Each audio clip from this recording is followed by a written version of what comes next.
नमस्कार, मराठी तडकामध्ये तुमचं स्वागत आहे। आज आपण बनवणार आहोत चिकन करी। त्यासाठी आपण साहित्य स्टार्टिंगला पाहत आहोत। चिकन घेतले अर्धा किलो। त्याच्यानंतर फोडणीसाठी आपण सूप बनवणार याचं सर्वात आधी। त्याच्यात आपल्याला फोडणीला कांदा टाकायचा आहे, टोमॅटो घेतले आणि कोथिंबीर। आपण गॅसवर कुकर ठेवलेले आहे। याच्यामध्ये आपण 2 पळ्या तेल टाकणार आहोत।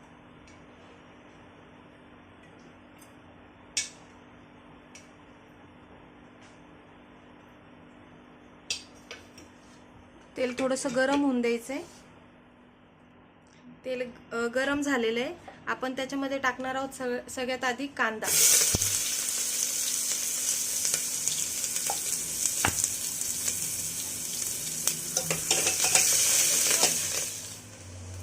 कांद्याला मस्त गुलाबी कलर आलेला आहे। आपण याच्यात टाकणार आहोत आता टोमॅटो।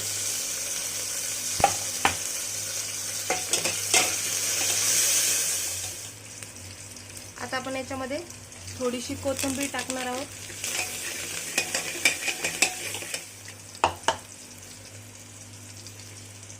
एक चमचा हळद, 1 चमचा मीठ।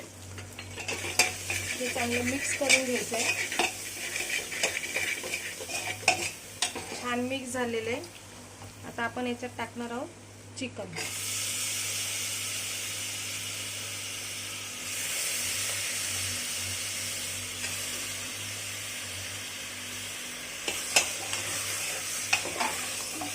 मिक्स करायचं सगळं।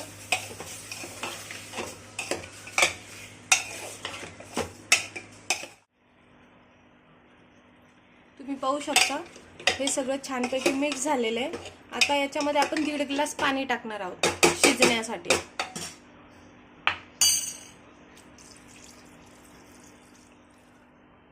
टाकू।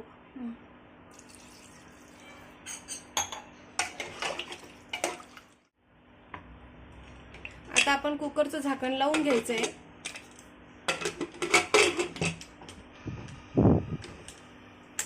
कुकरचं झाकण लावून फास्ट याच्यावर आपण 1 शिट्टी घेणार आहोत आणि कमी याच्यावर 2 शिट्ट्या घेणार आहोत, म्हणजे टोटल 3 शिट्ट्या घेणार आहोत। आता आपण मसाल्याचं साहित्य बघणार आहोत।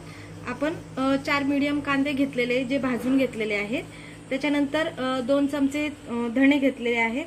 खडा मसाला घेतलेला आहे। त्याच्यामध्ये दालचिनी आहे, दगडफूल आहे, विलायची आहे, लवंग आणि मिऱ्या आहेत। ते 3-3, 4-4 घेतलेले, जास्त प्रमाणात घ्यायचं नाही। त्याच्यामध्ये कोथिंबीर आहे थोडी घेतलेली, खोबरं घेतलेलं आहे, अद्रक लसूण घेतलेलं आहे आणि याच्यामध्ये आहे चिकन मसाला, लाल तिखट, हळद, प्रवीण मसाला आणि गरम मसाला। आपण जो मसाला घेतलेला आहे त्याच्यामध्ये हे खोबरं आपल्याला थोडंसं तेलामध्ये भाजून घ्यायचंय, धणे भाजून घ्यायचे, खडा मसाला भाजून घ्यायचा आहे आणि उरलेल्या तेलामध्ये थोडेसे कांदे फक्त परतून घ्यायचे, जास्त जाळायचे नाही, थोडेसे परतून घ्यायचे फक्त। आपण आता हे खोबरं थोडंसं लाल होईपर्यंत भाजायचे, जास्त लाल करायचं नाहीये।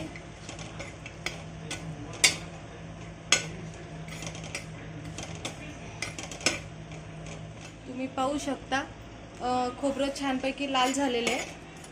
आता हे काढून घ्यायचं आहे। आता याच्यानंतर आपण याच्यामध्ये टाकणार आहोत हे जे खडा मसाला आणि लवंग जो घेतलेला आहे आपण पूर्ण धणे, ते टाकायचे।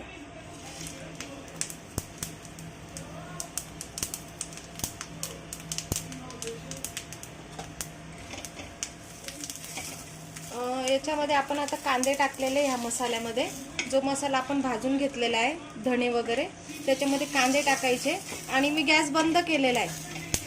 बंद गॅसवर हे टाकायचे, कारण की मसाला जास्त जळून जातो खूप, म्हणजे चालू राहिला गॅस तर हे धणे वगैरे जळतात आणि त्याला भाजीला जळकट वास येतो। बंद गॅसवर हे सगळं करायचंय। फक्त खोबरं ज्यावेळेस आपण टाकतो त्यावेळेस गॅस चालू ठेवायचा। तुम्ही पाहू शकता मसाला छानपैकी भाजून झालेला आहे। आपल्याला अद्रक लसूण हे वेगळं वाटायचं आहे, खोबरं वेगळं वाटायचं आणि हा मसाला हा एकत्र वाटायचा आहे। तुम्ही पाहू शकता चिकन मस्त आपलं शिजलेलं आहे, मस्त सूप तयार झालेलं आहे आणि आपलं हे जे वाटण आहे ते पण तयार झालेलं आहे। हे जे कांदा वगैरे तुम्हाला जे सांगितलं होतं खडा मसाला, तो मसाला आहे, हा नुसतं खोबरं आहे, हे अद्रक लसूणची पेस्ट आहे आणि हे आपले मसाले आहेत। आपण आता याच्यावर पातेलं ठेवलेलं आहे गरम करायला। याच्यामध्ये आपण 4 पळ्या तेल टाकणार आहोत।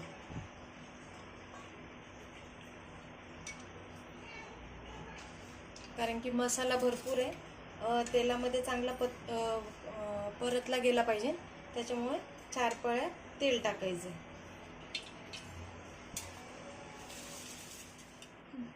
तेल गरम झालेलं आहे. सगळ्यात आधी आपण याच्यात टाकणार आहोत अद्रक लसूणची पेस्ट.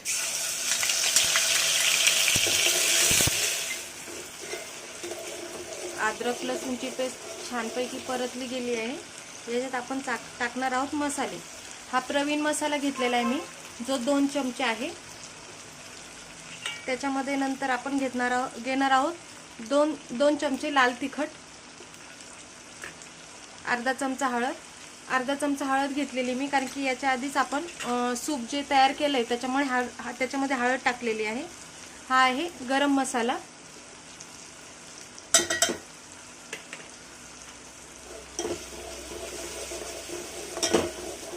हे छानपैकी अद्रक लसूणच्या पेस्ट सोबत मसाला परतून घ्यायचा आहे.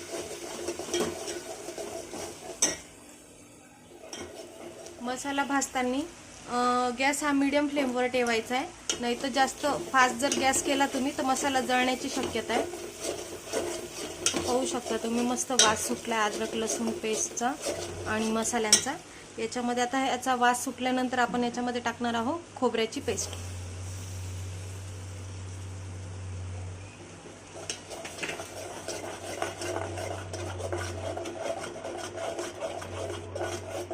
खोबऱ्याची पेस्ट चांगली परतून घ्यायची आहे, म्हणजे त्याला तेल सुटलं पाहिजे. पाहू शकता तुम्ही अद्रक लसूण पेस्ट आणि खोबऱ्याची जी पेस्ट टाकलेली आहे आणि मसाले टाकलेले त्याला मस्तपैकी तेल सुटलेले. आता त्याच्यानंतर आपण हा जो कांद्याचा मसाला जो वाटून घेतलेला आहे तो टाकणार आहोत.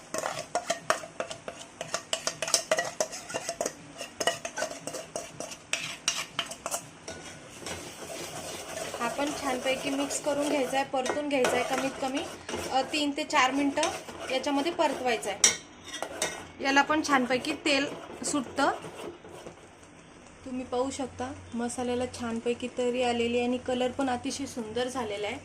आता आपण याच्यामध्ये जे सूप तयार केलं होतं नॉनव्हेजचं, जे चिकन शिजवून घेतलेले ते टाकणार आहोत.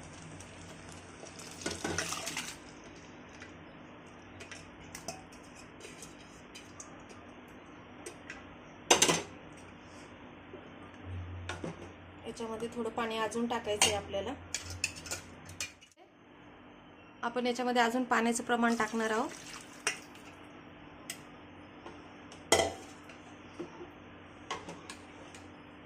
तुम्ही पाहू शकता भाजीचा कलर अतिशय सुंदर आलेला आहे. गॅसची फ्लेम मी वाढवलेली आहे. आता आपण याच्यामध्ये टाकणार आहोत चिकन मसाला आणि चवीनुसार मीठ टाकायचं आहे. आपण ज्यावेळेस चिकन सूप बनवला त्याच्यामध्ये पण मिठाचं प्रमाण होतं, तर तुमच्या अंदाजाने याच्यामध्ये मिठाचं प्रमाण टाका. आणि पाण्याचं प्रमाण पण जसं तुम्हाला पातळ बनवायची भाजी किंवा मग मीडियम बनवायची आहे त्यानुसार तुम्ही याच्यामध्ये पाण्याचं प्रमाण टाकू शकता. तर याला छान उकळी येऊन द्यायची आपल्याला. उकळी आल्यानंतर आपण याच्यावरती कोथिंबीर टाकून मस्त सर्व करणार आहोत. आपली भाजी मस्त उकळलेली आहे. आता आपण याच्यामध्ये वरतून कोथिंबीर टाकणार आहोत आणि बाउलमध्ये खाण्यासाठी आपली भाजी तयार झालेली सर्व करणार आहोत. मस्तपैकी आपली चिकन करी तयार झालेली आहे आणि आपलं ताट जेवणासाठी रेडी आहे. तर नक्की करून बघा, कमेंट करा, शेअर करा, सबस्क्राईब करा आणि लाईक करायला विसरू नका.